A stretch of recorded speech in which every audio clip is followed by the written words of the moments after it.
Thanks for watching. Don't forget to like, comment, share and subscribe to. ومن سيئات أعمالنا من يهده الله فلا مضل له ومن يضلله فلا هادي له ونشهد أن لا إله إلا الله وحده لا شريك له ونشهد أن محمدا عبده ورسوله أما بعد فأعوذ بالله من الشيطان الرجيم بسم الله الرحمن الرحيم وما أرسلناك إلا رحمة للعالمين اللهم صل على سيدنا محمد وعلى آل سيدنا محمد كما تحب وترضى۔ ہم اللہ کا شکر ادا کرتے ہیں کہ رب کائنات نے جمعۃ المبارک کی بابرکت گھڑیاں عطا فرمائی ہیں۔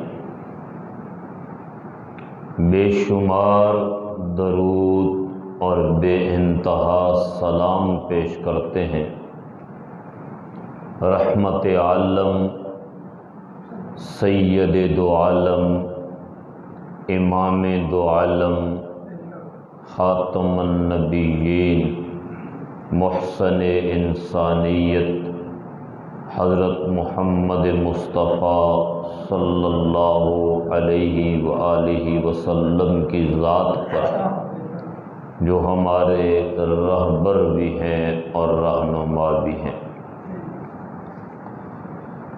آج 12 ربیع الاول ہے اور آج پوری دنیا میں مسلمان نبی پاک صلی اللہ علیہ وسلم سے اظہار عقیدت کرتے ہوئے آپ کا یوم ولادت منا رہے ہیں۔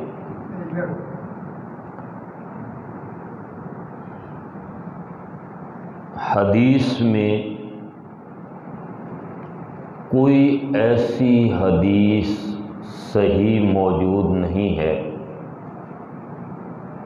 جس میں نبی پاک صلی اللہ علیہ وسلم کی ولادت کے دن کی تاریخ بتائی گئی ہو کہ یہ صحیح ہے، لیکن اس بات پر سب کا اتفاق ہے کہ حضور اکرم صلی اللہ علیہ وسلم سوموار والے دن پیدا ہوئے تھے، اس میں کسی کا اختلاف نہیں۔ لیکن جس دن حضور پیدا ہوئے تھے سوموار والا دن، تحقیق یہ بتاتی ہے کہ وہ دن 9 ربیع الاول کا بنتا ہے۔ بعض روایات میں 5 ربیع الاول بنتا ہے، بعض میں 11 ربیع الاول بنتا ہے۔ یعنی حضور کی تاریخ پیدائش پر کوئی اتفاق نہیں ہے، لیکن حضور کا جو دن ہے پیدائش کا اس پر سب کا اتفاق ہے کہ وہ سوموار والا دن، اور اس پر بھی ساری امت کا اتفاق ہے کہ جب حضور کا وصال ہوا تھا، آپ دنیا سے تشریف لے گئے تھے، تو وہ دن بھی 12 ربیع الاول کا دن بنتا ہے۔ اس پر بھی سب کا اتفاق۔ ہم اپنے بچپن میں دیکھتے تھے کہ لوگ 12 وفات کے نام سے یہ دن مناتے تھے، اور پھر آہستہ آہستہ یہ بدلتے ہوئے اب یہ حضور کی ولادت کے طور پہ منایا جاتا ہے۔ اب سوال یہ پیدا ہوتا ہے کہ کیا حضور کا میلاد منانا چاہیے یا نہیں؟ کوئی مسلمان ایسا نہیں ہے جو مسلمان ہو اور وہ اس بات کا انکار کرے کہ حضور کا میلاد نہ منایا جائے، کوئی مسلمان ایسا نہیں۔ لیکن مسلمان ہر کام کرنے سے پہلے اپنے نبی کے طریقے کو دیکھتا ہے کہ میرے نبی صلی اللہ علیہ وسلم نے اپنا یوم ولادت کیسے منایا تھا، اور آپ کے بعد آپ کے صحابہ کرام رضوان اللہ تعالی اجمعین نے یوم ولادت کیسے منایا تھا۔ اب اگر کوئی اس طریقے سے یوم ولادت منائے گا جس طرح حضور نے یوم ولادت منایا ہے، یا حضور کے صحابہ نے یوم ولادت منایا، تو وہ باعث اجر بھی ہوگا، وہ باعث نجات بھی ہوگا، وہ سنت کے مطابق بھی ہوگا۔ یعنی اگر میں حضور کا میلاد حضور کے طریقے کے مطابق مناؤں تو یہ میلاد سنت کے مطابق ہے، اور اگر میں حضور کا میلاد اپنے طریقے سے مناؤں تو یہ حضور کی سنت کے خلاف ہوگا۔ اب حضور کی سنت کیا ہے؟ حضور میلاد سال میں ایک مرتبہ نہیں مناتے تھے، یا مہینے میں ایک مرتبہ نہیں مناتے تھے، یا ہفتے میں ایک مرتبہ نہیں مناتے تھے۔ حضور ہفتے میں 4 مرتبہ اپنی ولادت کا دن مناتے تھے۔ آپ کے صحابہ کرام بھی اسی سنت پہ عمل کرتے، لیکن جس طریقے سے حضور میلاد مناتے تھے وہ طریقہ بڑا مشکل ہے۔ اور وہ طریقہ کیا ہے کہ آپ ہر سوموار کو، ہر پیر کو روزہ رکھتے تھے، اور آپ نے فرمایا کہ یہ پیر کا روزہ میں اس لیے رکھ رہا ہوں کہ اس دن میری پیدائش ہوئی تھی، اس دن میں پیدا ہوا تھا۔ تو اس کا مطلب ہے کہ ولادت رسول، میلاد النبی صلی اللہ علیہ وسلم منانے کا سنت طریقہ یہ ہے کہ سوموار والے دن روزہ رکھو۔ لیکن 12 ربیع الاول کو جتنے لوگ بھی اپنے طریقے سے میلاد منا رہے ہوتے ہیں وہ ظالم رمضان میں بھی روزہ نہیں رکھتے، رمضان کے اندر بھی وہ روزہ نہیں رکھتے جو اللہ نے فرض کیا ہے اور اللہ کا حکم ہے۔ تو یہ کیسے ممکن ہو سکتا تھا کہ وہ ہر ہفتے پیر والے دن روزہ رکھے؟ رمضان کا روزہ رکھا نہیں جا رہا تو ہر ہفتے پیر کا روزہ رکھنا کون سا آسان ہے؟ جو بڑا مشکل ہے۔ چنانچہ ان کو یہ پٹی پڑھا دی گئی، یہ سبق سکھا دیا گیا کہ سال میں ایک دن تم نے جھنڈیاں لگانی ہیں، جھنڈے لگانے ہیں، مٹھائیاں تقسیم کرنی ہیں، 2 گھنٹے جلوس نکالنا ہے، کسی مولوی صاحب کی تقریر سن لینی ہے، کوئی نعت خوانی کا پروگرام کر لینا ہے، اور پھر پورا سال اللہ کے رسول تمہارے اس عمل سے خوش ہو جائیں گے۔ لیکن جو لوگ جھنڈیاں نہیں لگا رہے، جو لوگ جشن نہیں منا رہے، جو لوگ جلوس میں نہیں جا رہے، قیامت کے دن وہ بھی تو حضور کے سامنے پیش ہوں گے، اور یہ جشن منانے والے بھی پیش ہوں گے، تو دونوں موجود ہوں گے۔ اب اللہ کے رسول صلی اللہ علیہ وسلم کیا ان سے پوچھیں گے جنہوں نے جشن نہیں منایا، بھائی تم نے جشن کیوں نہیں منایا میرا؟ کیوں نہیں جھنڈیاں لگائیں؟ کیوں نہیں چراغاں کیا؟ کیوں نہیں مٹھائی تقسیم کی؟ کیوں نہیں میری نعت خوانی کی؟ تو وہ کہیں گے کہ یا رسول اللہ صلی اللہ علیہ وسلم، ہم نے تو آپ کی ساری حدیث کی کتابیں چھانٹ دی، کوئی ایک حدیث بھی آپ نے نہیں فرمائی کہ اس طرح تم نے جشن منانا ہے۔ ہمیں ایک ہی حدیث ملی تھی کہ سوموار والے دن روزہ رکھنا. کوئی ایک حدیث آپ کی ضعیف بھی مل جاتی نہ کمزور بھی، بھئی جھنڈیاں لگانی ہے، جلوس نکالنا ہے، مٹھائی تقسیم کرنی ہے، چراغاں کرنا ہے. یا رسول اللہ ہم تو آپ کے اشارے پہ جان دینے کے لیے قربان تھے، کیا عید کا دن منا نہیں سکتے تھے؟ یہ کون سا مشکل تھا؟ ہم نئے کپڑے سلواتے، سبز رنگ کی پٹیاں لگاتے. آپ کی محبت میں تو ہم کچھ بھی کر سکتے تھے، لیکن ہم کیا کریں؟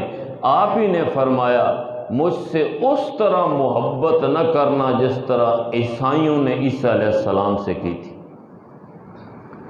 مجھ سے اس طرح محبت کرنا جس طرح میں تمہیں طریقہ بتا کے گیا.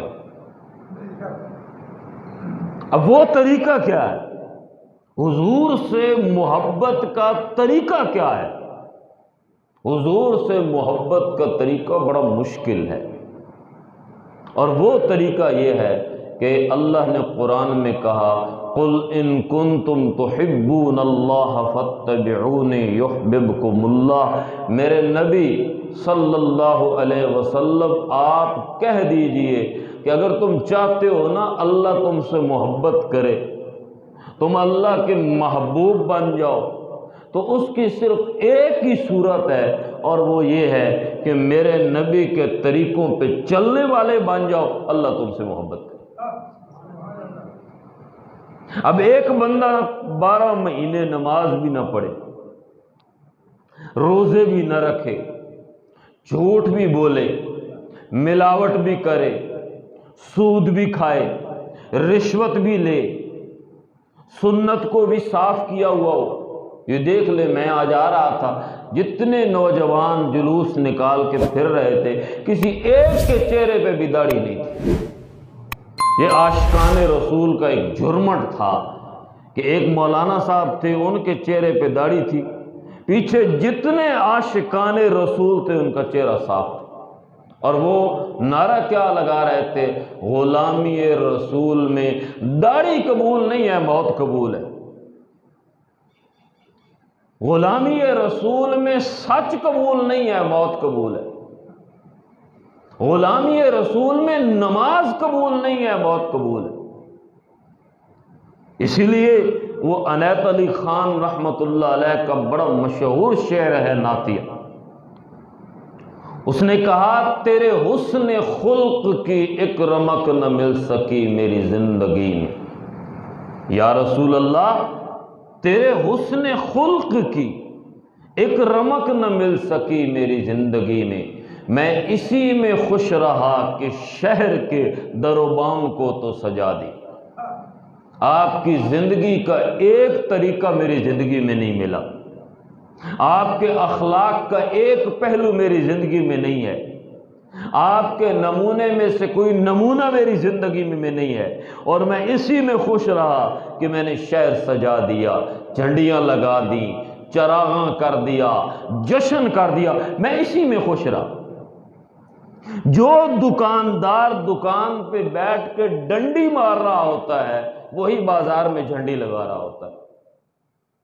جو مسلمان دوسرے مسلمان کے ساتھ جھوٹ بول کے ڈنڈی مارتا ہے، وعدہ خلافی کر کے ڈنڈی مارتا ہے، خیانت کر کے ڈنڈی مارتا ہے، ناپ تول میں کمی کر کے ڈنڈی مارتا ہے، بے وفائی کر کے ڈنڈی مارتا ہے، وہی مسلمان جھنڈی بھی لگا رہا ہوتا ہے.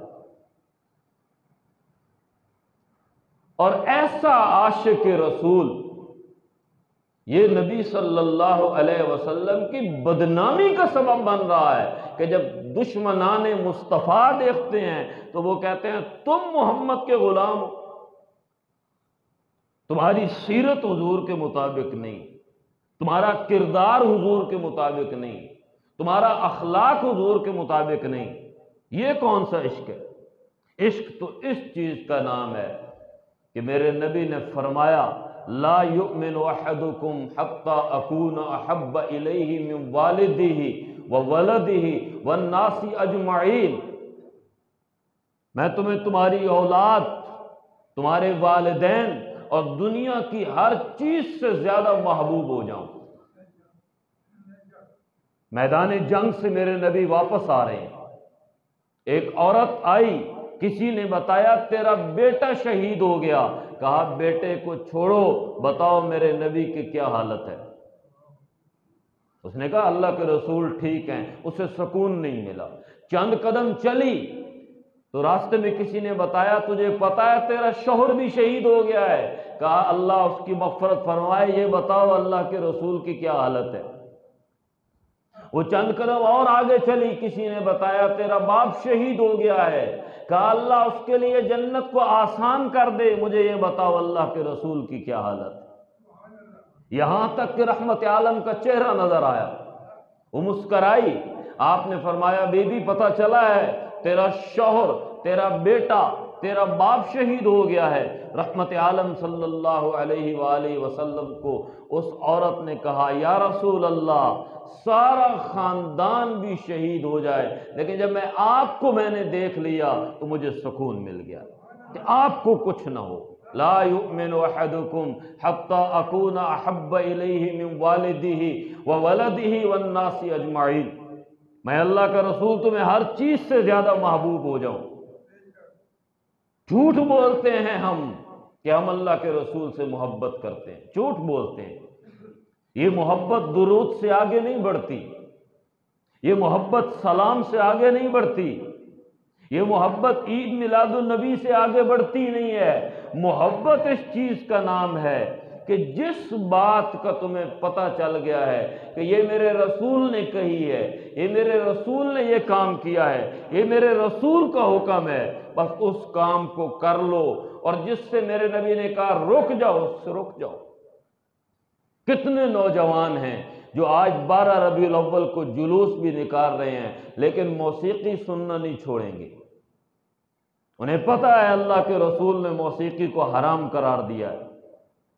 کتنے نوجوان ہیں جو جلوس نکال کے واپس آ کے فلم بھی دیکھیں گے، ڈرامہ بھی دیکھیں گے،